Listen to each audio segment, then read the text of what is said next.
First question, kind of a follow-up on what we had in the past. I've been at the border many times. The Border Patrol always seems to believe that the vast amount of the guys that I talk to, gals down there, they feel that most of the fentanyl is coming across, not at the points of entry, but other places for the obvious, but it is not caught as much because you don't have gotaways at the points of entry.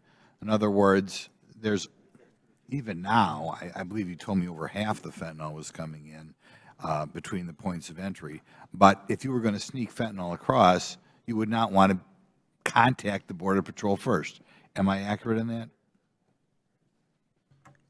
Thank you, sir. So the question gets to, I believe, what we were talking about earlier, which was the gotaways, and then, of course, the unknowns, the stuff that we don't know. So, yes, potentially, there is no way to know what is inside that group, both of those groups together. Right. They felt that actually the last time I was down there was a decrease of fentanyl caught at people sneaking across the border because you had less people to monitor that area because they were spending all day doing paperwork on the people who are coming in the points of entry. Am I right in that?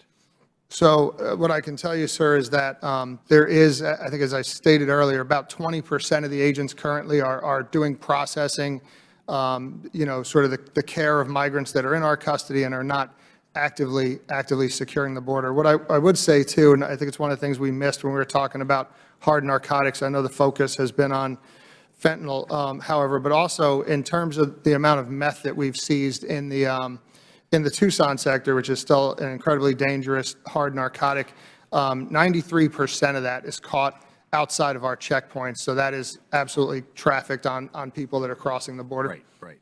All people you encounter deal with the Border Patrol. The Border Patrol does not deal with the approximately 60,000 people a month who are gotaways. That's the point I'm trying to make. Now, I want to give you some overall numbers because they're just so unbelievable. I want to confirm that they're accurate. 2 years ago, in December, there were about 24,000 or 21,000 people who came across the border, both released family units and single adults as well as gotaways. We have in 2 years gone from about 21,000 to 238,000 the most recent December. Are those numbers accurate? In 2 years, we've gone from 21,000 to 238,000? Sir, one, I don't know why, but I'm having a little bit of trouble hearing you, but I hear you asking about the numbers over years. Well, I'll say again. Much better, sir. 2 years ago, there were, in December, there were approximately 20,000 people coming across the border, both encounters and gotaways combined. We've now gone from 21,000 to 238,000. That's almost unbelievable. Do you believe those numbers are accurate? I don't have December's numbers, sir. But what I can tell you is, so fiscal year 18, 19, and 20, Tucson Sector had about 60,000 apprehensions. 21, 190,000 apprehensions. So we tripled the previous year, or had all three of those years combined. Last year it quadrupled. Last year it was 250,000. We're 20,000 ahead right now. So we went from what I would describe as unprecedented to a point where I don't have the correct adjective to describe what's going on. Okay.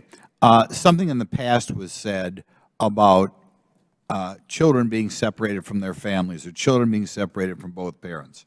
Are there unaccompanied minors coming across the border? And are there children coming across the border with one parent, which inevitably means, or not always, but frequently means that we're separating families, or families are being separated at the border?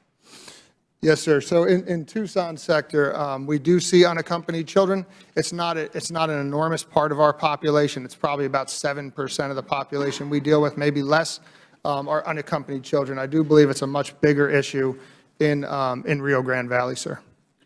Okay, I think 7% of, well, unaccompanied children in the most recent month were about 8,000 to the 238,000 people who came across.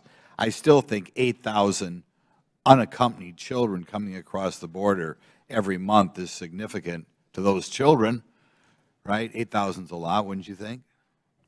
Sir, again, monthly, that's high, at least in Tucson Sector. In in fiscal year '22, we apprehended 19,000 unaccompanied children in Tucson Sector, which, again, is still a very significant number and a great drain on our I resources. don't consider 19,000 insignificant. I think that's a tragedy for just one area.